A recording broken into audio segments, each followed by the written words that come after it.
Oh, hello everyone, and welcome back to Beyond the Stats. So, this is episode 2 of the 2025 season of the Beyond the Stats podcast, and today we are going to be going over my predictions and power rankings for week 1. So this is going to be a recurring thing. I'll do this every week. I'll do this probably into the playoffs as well. These will be probably the shortest types of videos that I do in this podcast, but I'm just going to be going over a quick list of power rankings and then predicting every game, just with a little comments along the way. I'm not going to make it too detailed, but let's not waste any time and get straight into the power rankings. I'll go right from 32 to number 1, give a little bit of explanation, and then we'll go to the game picks. So first, I have in 32nd place the worst team in the NFL right now, the New Orleans Saints. I mean, there's not really anyone else that could be. Their offense is being led by a big question mark at quarterback in Spencer Rattler. Kamara's still good, but as I said in my last episode, he's going on the downswing. He's got to go on that downswing eventually, and I'm predicting this is the year. Olave's fine, but he's not a top 10 receiver in the league. And then I don't even really know about their defense. Their defense isn't great, and I just don't see them doing very good this year. Number 31, I have the Cleveland Browns. If there's one situation at QB that could be worse than the Saints, it's the Browns. And while they do have a little bit more talent elsewhere, like Myles Garrett, Denzel Ward on defense at least, I don't see them doing too well based on their quarterback situation. They've just had a lot of bad luck in the past, and I don't see that really changing, unfortunately, with them.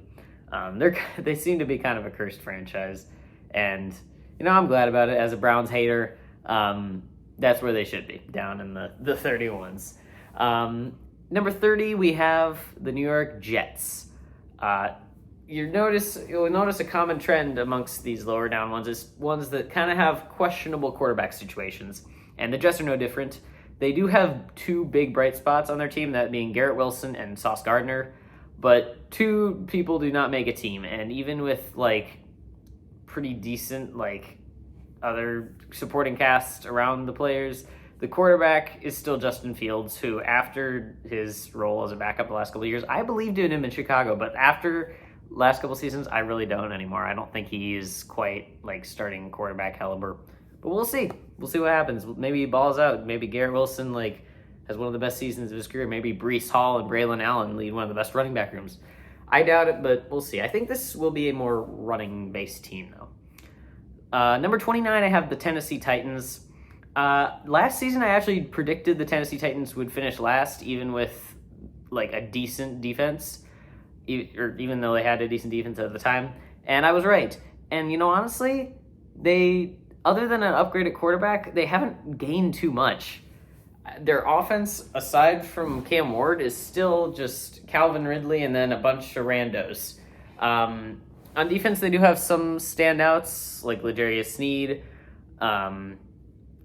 that defensive lineman that I always forget the name of, but yeah, they got some standouts, but ultimately they're a similar team as they were last year. I don't think they got insanely better at the draft. Unless Cam Ward is a super good quarterback, then I think they're going to stay near the bottom of the list.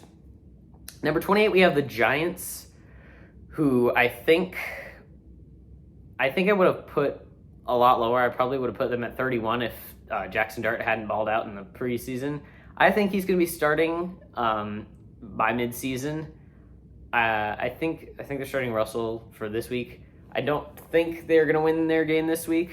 That's getting a bit ahead of myself, but I think once Jackson Dart steps in, they could end up doing a little bit better, especially with Malik Neighbors if they form a connection. Their defensive line is going to be scary this year, which will help them for sure.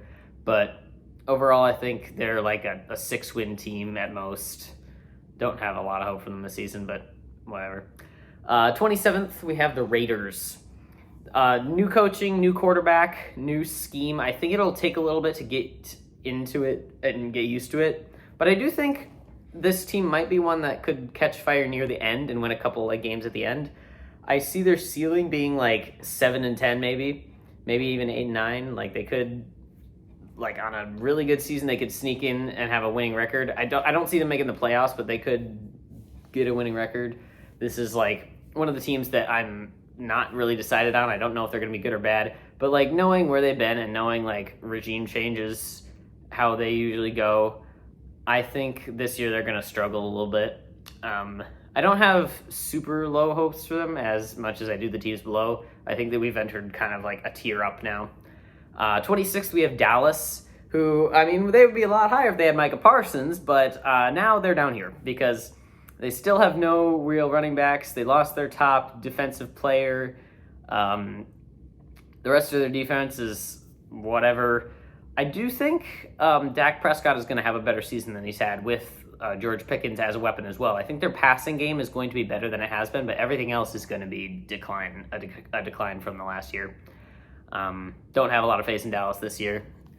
Next, number 25, we have the Colts. I think I said this in the last time, but like the Colts are kind of the most middle of the road average team in the league. They've got a lot of good supporting cast around Daniel Jones, but let's be honest, it's Daniel Jones. Like, what is he going to do? They got a good defense. They got a pretty good offensive line. Got decent receivers. Who's their running back? Jonathan Taylor, he's good. But, like, and they got new Tyler Warren as well. So, like, they have a decent supporting cast, but, like, overall, no real, like, true huge standouts, at least that we've seen so far. Jonathan Taylor was a standout, but, like, he hasn't been at his full form that he can achieve. And I think he'll have a better season, but I don't see him returning to what he has been or carrying them to any sort of like relevance playoff wise. 24th, we have Carolina. And if you look at how Bryce Young played the last couple games of last season, you would have optimism in Carolina. But then you realize that they lost one of their top receivers and their defense is still not great. They have J.C. Horn, who's pretty good cornerback, but there's not many other like standout defensive players on that team, and I think if you have to rely on Bryce Young to carry you, it's not going to end well. Even with a lot of good receivers, even if Ted McMillan goes off, which I think he will, and Chuba Hubbard's also a really underrated player. He's my favorite player on the Panthers, if you saw last part. So I think their offense is going to be pretty good, but their defense, not so much. Similarly, I think Miami is going to fit that bill as well, but kind of in the opposite way. Like, they don't have a good cornerback at all. They're, like, really starved for cornerback play. I mean, okay, they have Minkah Fitzpatrick, who's, like, a safety, but, like, all their cornerbacks are injured. I don't actually know if they signed someone. They might have signed someone. I wouldn't be surprised if they have. But either way, it's going to be someone who's, like, new to the system and probably take a little bit to develop. So while, yes, I still do like their receivers, I still do like their offense, I don't think they're going to be a super dominant team this year, at least at the start. Number 22, I have New England. Drake May is a really underrated quarterback. I think he could be one of the better year two quarterbacks this year. I think he's going to definitely exceed his expectations and might even might even be up to almost where Jaden Daniels is. I'm predicting a sort of sophomore slump for Jaden Daniels. I mean, I know most people are because, like, getting to the NFC Championship game is, like, pretty solid. But, yeah, I think there's going to be a bit of a slump there. Maybe not quite as much as Stroud, but we'll see. Either way, New England, they've got a good new running back. They've got... don't really have any great receivers. I mean, okay, they have Stephon Diggs, but Stephon Diggs is getting older. And then I think they'll have a good offensive line. And then their defense is pretty solid as well. Christian Gonzalez, he's a top 3 corner in the league probably. Yeah, so not much to say about New England other than that. 22nd, I think, is where they stand right now. Number 21, we have a team that is overall really solid, but they're being held down by a really, really mid quarterback, and that's the Jacksonville Jaguars and Trevor Lawrence. The rest of their offense is going to be really good. I think they'll have like sort of a split backfield this year with a lot of running backs, but I do think that together they'll be able to put up a lot of good numbers. Their receiving core is going to be pretty good this year. It's going to be one of the better ones in the league, I think. And their defense, especially their pass rush, has some pretty good names on it. But overall, I don't know. I don't trust Trevor Lawrence, and the secondary is like not too notable for me to put them much higher. Number 20, we have Atlanta, the Falcons. I think low-key Penix Jr. was a decent, turnout. I mean, we obviously didn't expect Kirk Cousins to become what he has become, and we expected Michael Penix to actually play behind Kirk Cousins for a while. But regardless, they've got Kyle Pitts, they've got Drake London, they've got good people to catch the ball, and as long as Penix can get it to them, they're going to make big plays. And they still have Bijan. Bijan's a really good running back. And a pretty solid defense with a really good secondary as well, led by Jesse Bates. Actually, I don't know how good the rest of their secondary is. I just know Jesse Bates is good. But either way, I think they could be an okay team. I don't see them making the playoffs this year, but could have a decent showing. Number 19, we have Seattle. And this is one where, again, it's all going to depend on Sam Darnold. Is he going to be able to replicate what he has done? And my honest answer would have to be no. I don't think he's going to replicate what happened last season. I think it was a product of Kevin O'Connell, sort of a fluke season. But regardless, I think either way they are going to try to lean on the run game more this season, more than they have in the past. At least they've been a really pass-heavy team. And Kenneth Walker's going to get more involved. He's going to have more yards, and their defense is good. They have a really good secondary, two good young cornerbacks, but yeah, there again no real standouts other than that. So 19 is where I'm going to place them here. 18th, we have Arizona Cardinals, sort of another team with kind of a question mark at quarterback. I do think Marvin Harrison Jr. is going to do better. Still Trey McBride, a top 5 tight end in the league. They have James Conner, who's going to also break out this year. Their offense is going to be good. And, I think their defense is going to climb to better than it has been in a lot of years as well. I think Will Johnson's going to carry it. They got Calais Campbell back. I know that. A couple other notable names on the defense there, Budda Baker, what have you. But, yeah. I think they'll be okay this year. Might have an outside shot at the playoffs, but there's a lot of teams in the NFC that are pretty solid, so I wouldn't bet money on it. Just outside of the top half, number 17, I have Chicago.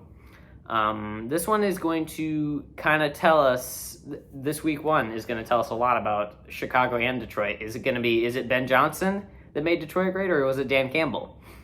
I think Ben Johnson could turn out as a good coach, but as we've seen in the past, sometimes great coordinators don't make great coaches or head coaches. I think Caleb Williams is going to do better than he did last year. He has more weapons to throw to. Their defense is okay. They got Jalen Johnson, top 5 corner in the league. Overall, I think Chicago is going to be a pretty solid team this year. Again, one of those teams in the NFC with a shot at the playoffs. But right now, I think they're more middle of the pack. Number 16 is Pittsburgh, which is only here because of their defense. I don't really trust their offense at all. I think DK is going to be better than some people give him credit for because, who else are they going to throw to? Running backs, I don't know who they're going to send out there. It feels like one of those teams where it could be oh, they have a good running back? Oh, who knew? I just have that vibe from Pittsburgh that they're just going to end up having a running back who's kind of decent. And it's sort of like Chase Brown was last year. People aren't going to really realize it until the next year though. Speaking of Chase Brown, number 15 is Cincinnati, the Bengals. This is the complete opposite. Their offense is the only reason why they're anywhere near up here. I mean, they got Trey Hendrickson, but other than that, who even is on their defense? Just a bunch of random people that aren't very good. I do think their ability to put up 40 points a game is going to help them, and hopefully they will have less close losses this season and be able to do better. I do think they will probably make the playoffs this year, but I don't see them getting anywhere higher than the 6th seed. So I think 15 is a good place to put them. Number 14. We've got the Chargers, and this is a really interesting one because I think their pass game is going to be upgraded, their run game is going to be upgraded, but their defense, I'm not really sure because, they lost Joey Bosa, they lost some players on the defense, but overall, I think the Chargers they might improve this year. It's going to take a bit to get things figured out, but I think they could maybe even make a push for second in the AFC West. We'll see. We'll see what happens. But for right now, I have them at 14. I'm not going to put them anywhere until they've proved themselves. Jim Harbaugh's a good coach. I think he can will them to a good place. In fact, I think I'd probably pick them over Cincinnati right now to make the playoffs as that 7 seed in the AFC. I think it's 7 seed. Yeah, something like that. Yeah, whatever. Number 13, we have the Minnesota Vikings. This one is one of the most all around, it just depends on J.J. McCarthy. They have an extremely talented roster all the way around for the rest of the team. They lost a couple pieces of their defense in free agency, like Cam Bynum, but overall their defense is still going to be pretty solid. Running backs, they still got Aaron Jones, although he might be closer to the downswing, but they also have Jordan Mason, who I think is going to be decent. Obviously, great receiving core, decent offensive line, as far as I know. But it's going to come down to J.J. McCarthy. I think he's going to be good. He's my favorite player on the Vikings. I think he'll be a good player, but we'll see how everything turns out. For right now, I have him at 13. Number 12, I've got San Francisco. And this one is going to be Christian McCaffrey. Is he going to be the same? I think he's going to be the same. I think he's going to have a great season. He's going to be a top 5 running back this year easily. But I don't see Brock Purdy going up from here. I think he's just going to stay kind of where he's at in the middle of the pack for quarterbacks. They've got no healthy receivers except for Ricky Pearsall. I don't know if Jawan Jennings is playing week 1. I should probably go look that up, but I think the last I saw he was trending towards not playing. We'll see. But yeah, either way, kind of a banged up receiver core. It seems like they always have that. Defense is going to be solid though. They got Fred Warner, they got Nick Bosa, they got the boys. They're all going to be back. Overall, I still think it's a solid team that has a good shot at winning their division this year. Number 11, just outside of the top 10, I got Houston. I think this is going to be a bounce back year for Houston. They did win the AFC South last year, but that was because there wasn't really much competition. I think they will have a little bit more this year from specifically Jacksonville, but overall, I still think they're far and away the best team in the division. I think, what's his face? CJ Stroud blanked. CJ Stroud will have a little bit of a re-explosion back onto the scene for top 10 quarterbacks for sure. Receivers are going to be back. Nico Collins back. I don't know when Tank Dell is scheduled to return. I know his injury is pretty bad, but he should be back before the end of the season, I think. And then who's their other receivers? They got rid of Mechie. Somebody else. Nico Collins is good enough. They got a decent receiver core. I think they lost Laramie Tunsil, so their offensive line took a little bit of a hit there. They got Joe Mixon and Nick Chubb. I think Joe Mixon's out though for week 1, so this could be a case of a team that is better than they show for this week. And obviously their defense is really good. Stingley, Danielle Hunter, all the great players that were there last year. Gonna make them, I think, the best defense in the league this year, other than maybe Pittsburgh. We'll see. Number 10, top 10 teams now. We've got Tampa Bay. This one, I really believe in Baker Mayfield's ability with all of his great receivers to put up a lot of points this year, and in addition to Bucky Irving and Rachaad White. This is going to be one of the best offenses in the league. And then their defense, they got Antoine Winfield, a pretty good safety. They got Vita Vea and stuff. They're going to have a pretty solid defensive unit. So overall, I think good team, should be up here. And a similar thing, but in the reverse, we have Denver, who has one of the best secondaries in the league, as well as just all around one of the best defenses. And then their offense, I think Bo Nix is not going to do as well as he did in his first year. Their receiving core isn't the best in the league, and who do they have at running back now? I should know this. Yeah, who do the Broncos have at running back? I forgot. Whatever. Either way, their offense, I don't think is going to be upper echelon this year. I think it's going to be more middle of the pack, but that's kind of how it is. Sean Payton's a defensive-minded coach. He's going to focus more on the defense, and the defense is going to be good. We'll just see how it pans out in the grand scheme of things. All right, number 8, I have Washington. So I think they made it to the NFC Championship game there, so I got to give them their flowers for that. But overall, I just think Jaden Daniels isn't going to quite put up the same numbers as he did last year. He might prove me wrong, but overall, I think their team did get better.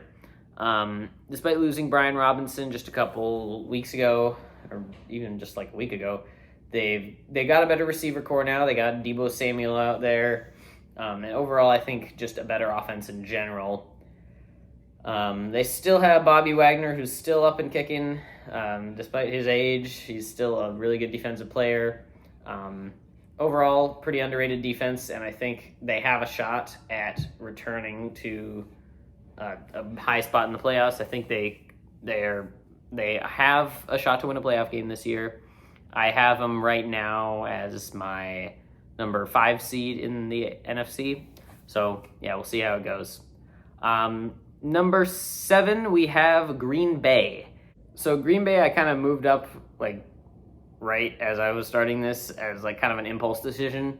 I don't regret it. I think a lot of it is going to depend on Matthew Golden. And I, as someone whose favorite player on the Packers is Matthew Golden, I think Matthew Golden's going to be good. He's going to be their wide receiver 1. They're going to have a revitalized pass game.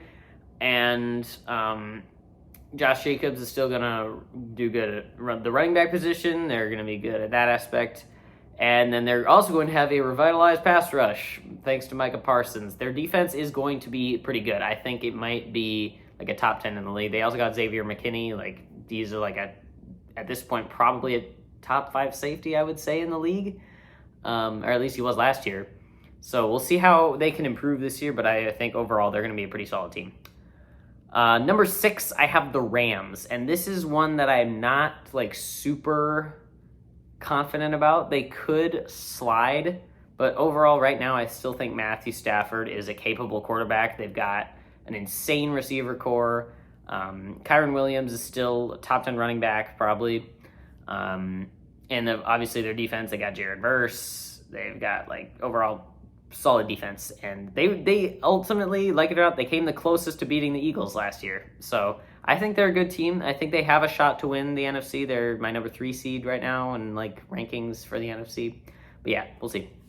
Number 5, I have Detroit. Now, these top 5 teams I think are a little an echelon above everybody else, but I think Detroit is a little bit worse just because of losing their coordinators.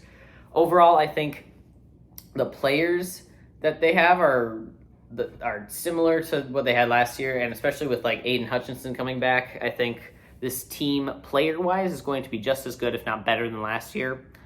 But coaching-wise, it's obviously not going to be quite as good. And we'll see how much that affects them. I don't think it should at the start. Or actually, if it does affect them, it will probably affect them at the start more than anything. But, yeah, I don't know. I think they'll be fine in the long going. I don't think they're going to win 15 games again. But I still think they will get either 2nd or 3rd seed in the NFC, win the division, and do pretty solidly. Number 4, I have the Buffalo Bills.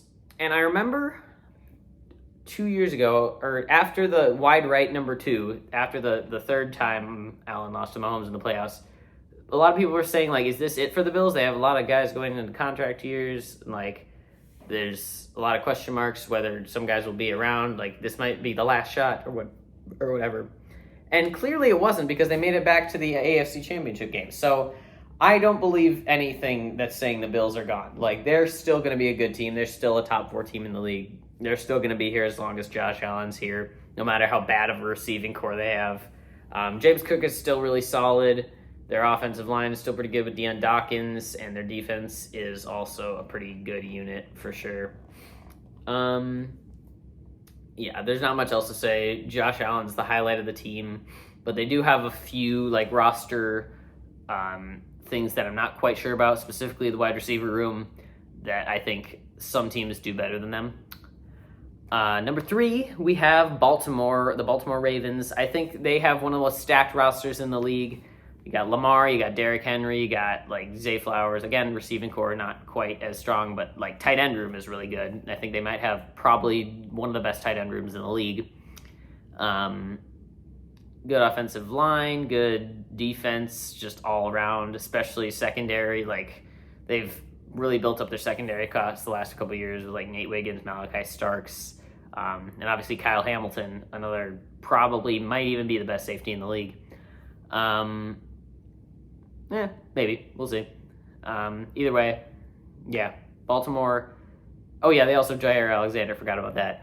But, yeah, probably one of the most talented rosters in the league. But ultimately, I think while they might have a shot to win like 14 games this season even, they gotta stop the choking if they're going to be above like the top 2 teams. And while I think a game between Baltimore and the top 2 could go either way at this point, ultimately I got to put the other 2 teams up because, I mean, they did something that the other 30 teams couldn't, and they made the Super Bowl. So number 2, I've got the Kansas City Chiefs. I do think that even though they got whooped in the Super Bowl, they are 100% a better team than last year. They may have lost Joe Thuney, they may have lost Justin Reed, they may have lost now Mike Pennell as well. But this team, for one, they're secondary, even with Justin Reed gone. They're high on Jaden Hicks. They're really expecting him to do good this year, and I am too. I think Jaden Hicks is kind of like, he reminds me a lot of Trent McDuffie because he was somebody that like sat behind a better safety for a little bit, and now he gets his chance to shine. The offensive line is a unit that a lot of people are saying it's the worst offensive line of Mahomes' like career. I think at the start of the season that might be true, but by the end it's not going to be true because Josh Simmons is one of the best left tackles that we've had. We'll be seeing that for sure. He's definitely seeming like a really good pick. My only real just kind of scared thing with the Chiefs is the left guard spot, which right now Kingsley Suamataia holds, and like he's even played left guard. I don't even really know, but I mean I'm trusting the Chiefs. I trust that they know what they're doing to put him there. But I don't know. I'm kind of scared. But if that offensive line can hold up, then this Chiefs offense is going to be the best that we've ever seen in the Mahomes era. They've got the best receiving core Mahomes has ever worked with, a really deep running back room, really good deep tight end room, obviously we still got Travis Kelce. Defensive line still holds up with Chris Jones and good rookies like Ashton Gelati. Still have the best kicker in the league now that Tucker's gone. And I just think overall the Chiefs are going to still contend for a top spot, and they're going to be the number 1 seed in the AFC until somebody takes them down. And finally, number 1, they won't go anywhere else until they lose. They'll stay at number 1. I'll promise this. They will stay at the number 1 spot until they lose a game. You got the reigning Super Bowl champion Philadelphia Eagles. I think this is definitely the most talented roster in the NFC and probably the most in the NFL as well. They've got everything. They've got a top 6, I'd say, QB. They've got best running back in the league, at least last season. I think he's going to be more like 3rd or 4th best this year. One of the best receiving cores in the league. They got the best wide receiver 2 in the league, in my opinion, other than maybe Chris Godwin. No, I still think Devontae Smith is better than Chris Godwin. Either way, best wide receiver 2 in the league, best O-line in the league, probably now that the Lions have had Frank Ragnow retire. And then insanely good young secondary as well as good pass rush. They've just got everything. My only real kind of question with them is the coaching. Like, Sirianni's a good coach, but is he a upper echelon coach? I don't know. We'll see how it goes, but for right now, the Philadelphia Eagles are the most talented roster in football, and they're the best team in the league until proven otherwise. So, with that, I'm just going to get into some even quicker predictions for the different games this week. And one thing is, I like predicting stuff. I always do March Madness like every year, but I never pick enough upsets, and I feel like that kind of has happened today as well. So I kind of forced myself to pick a couple upsets. So yeah, we'll see.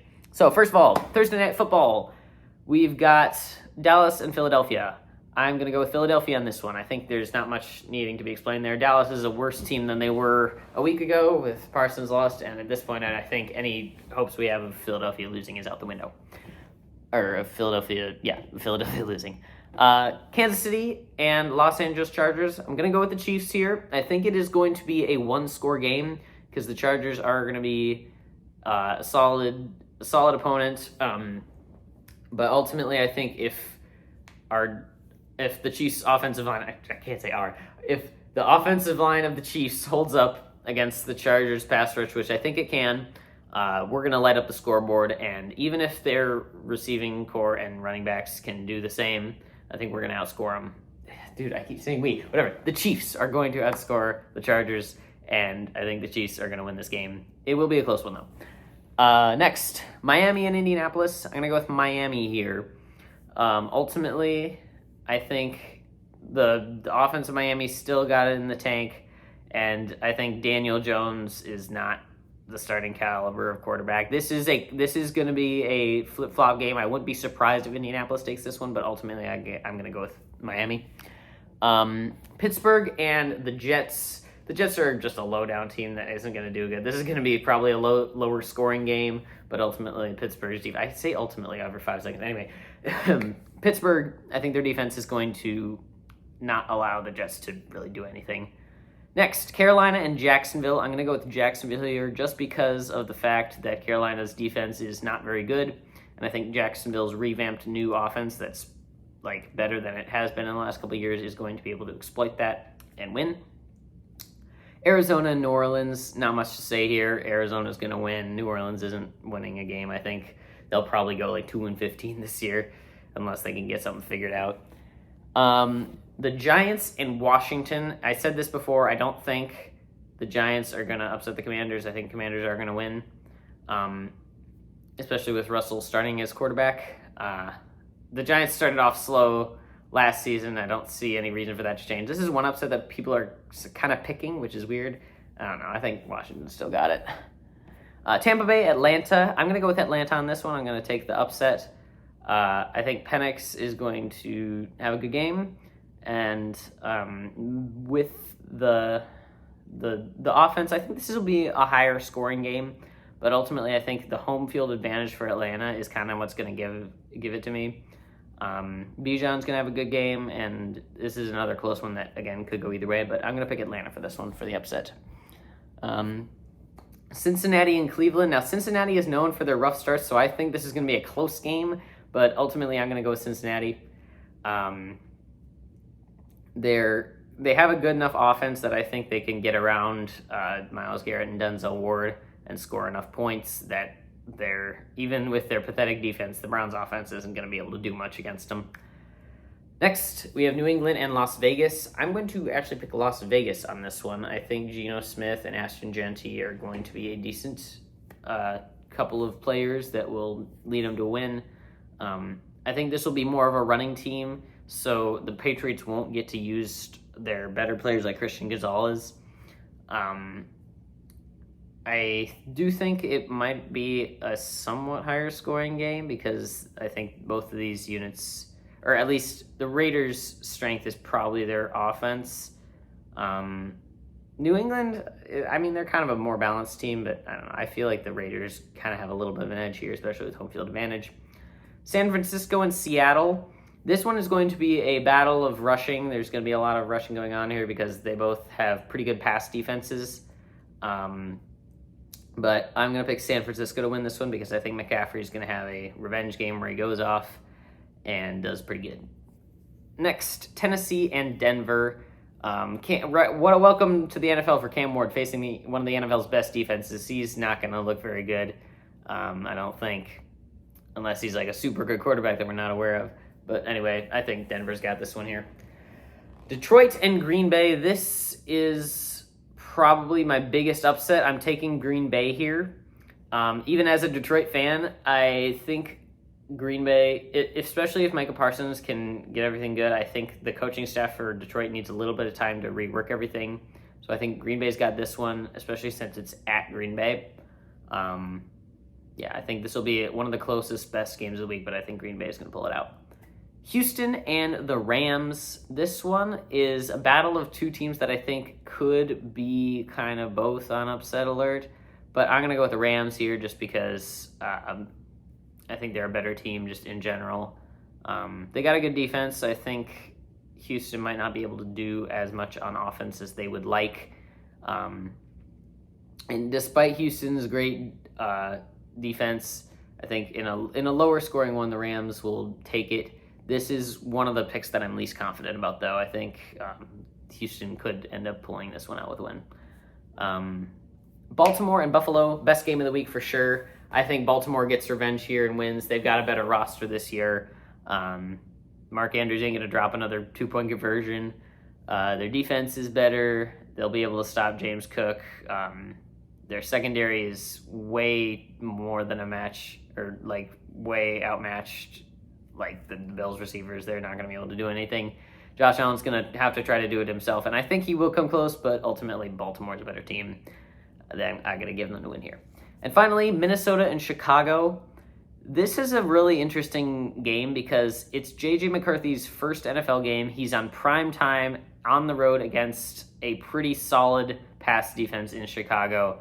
I think Chicago takes this one. I think this will be an unfortunate first loss for Minnesota. Minnesota's defense will hold strong, but the Bears' offense has gotten better, will get better with Ben Johnson and everything, so I think the Bears are going to win this game.